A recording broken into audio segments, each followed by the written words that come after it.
Pemirsa sejroning nampenin kasus COVID-19 sani saya nincap, samian lurah miwah perbekel kaptiang memperkanti sarang desa adat untuk ngaktifang malih Satgas Gotong Royong berbasis desa adat. Miwah relawan COVID-19 desa melarapan struktur organisasi, tugas miwah fungsi sani mungguh, ring keputusan bersama Gubernur Bali miwah Majelis Agung Desa Adat. Saking setelah tim Satgas COVID-19, Kabupaten Gianyar netapang pitung dasa desa kelurahan ring Kabupaten Gianyar sani kepatutan ngemargiang PPKM berskala mikro.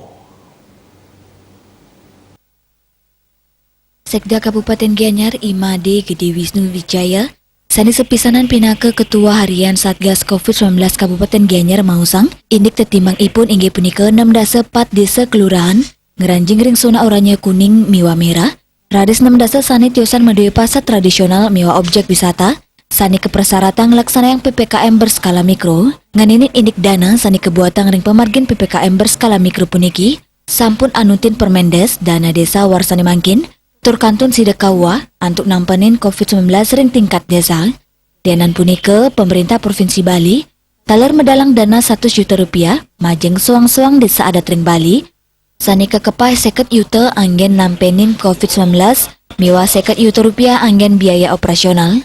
Wisnu Wijaya taler nguduhang majeng jajaran mangdeng margiang sanksi santukan sosialisasi saha pengeruhan sampun becik laksanayang.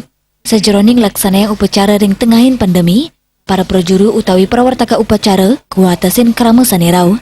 Wanta prawartaka miwah pemput karya, nanging yening kepanggih krama sani memuruk, janten kekeniang hukuman tur prawartaka sani medue amongan, wirnaya bisnis Bali nguningayang.